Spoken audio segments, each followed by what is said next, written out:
ರೀತಿ ನಮ್ಮ ಫೋಟೋಗ್ರಾಫರ್ಸ್ ಅಷ್ಟೇ ಮುಂದಿನ ಪೀಳಿಗೆ ಒಂದು ಸ್ವಲ್ಪ ಕಷ್ಟನೇ ಆಗ್ಬೋದು.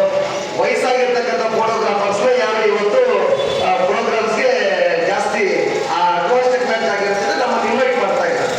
ಅದನ್ನ ಯೂತ್ ಫೋಟೋಗ್ರಾಫರ್ಸ್ ಅರ್ಥ ಮಾಡ್ಕೋಬೇಕು. ಮುಂದೆ ಇನ್ನ 4 ವರ್ಷಕ್ಕೂ 5 ವರ್ಷಕ್ಕೂ 10 ವರ್ಷಕ್ಕೂ ನಮ್ಮ ಜೀವನದ ಒಂದು ಶೈಲಿ ಏನಾಗುತ್ತೆ ಅಂತ ನೀವು ತಿಳ್ಕೋಬೇಕು. ಇದರ ಮಧ್ಯದಲ್ಲಿ ನೀವೇನು ದುಡಿತಾ ಇದ್ದೀರಾ ಅದನ್ನ ಒಂದು ಸ್ವಲ್ಪ ಜವಾಬ್ದಾರಿಯುತವಾಗಿ ಉಳಿಸ್ಕೊಂಡು ಮುಂದೆ ನಮ್ಮ ಮಕ್ಕಳು ನಮ್ಮ ಸಂಸಾರ ಬೆಳೆಯೋದಕ್ಕೆ ಉಳಿಯೋದಕ್ಕೆ ನಾವು ತೊಂದರೆಯಲ್ಲಿ ಸಿಗಾಕೊಳ್ತೀರಾ ನಮ್ಮ ಜೀವನ ಶೈಲಿಯನ್ನು ಬದಲಿಸ್ಕೊಳ್ಳುವಂತ ವ್ಯವಸ್ಥೆ ಇವತ್ತಿಂದಲೇ ಆಗಬೇಕು ಅಂತ ಹೇಳ್ಬಿಟ್ಟು ನಾವು ಯುವಕರು ತಿಳಿಸ್ತೀವಿ. ಅದನ್ನ ನೀವು ಅರ್ಥ ಮಾಡಬೇಕು. ವಿಶೇಷವಾಗಿ ಇಂಥ ದೊಡ್ಡ ಕಾರ್ಯಕ್ರಮ ಇನ್ನೂ ಒಂದಷ್ಟು ವರ್ಷಗಳ ಕಾಲ ಕೃಷ್ಣನ ಸೇವೆ ನಮ್ಮ ಕೋಲಾರ ಜಿಲ್ಲೆಗೆ ಸಿಗಲಿ. ಅದರ ಜೊತೆಗೆ ಇವತ್ತು ಏನು ನಾವು ಕೋಲಾರ ಜಿಲ್ಲೆಯಲ್ಲಿ ನಮ್ಮ ಛಾಯಾಭವನ ನಿರ್ಮಾಣ ಮಾಡಬೇಕು ಅಂತ ಹೇಳ್ಬಿಟ್ಟು ಎಲ್ಲರೂ ತೀರ್ಮಾನ ತಗೊಂಡಿದ್ದಾರೆ.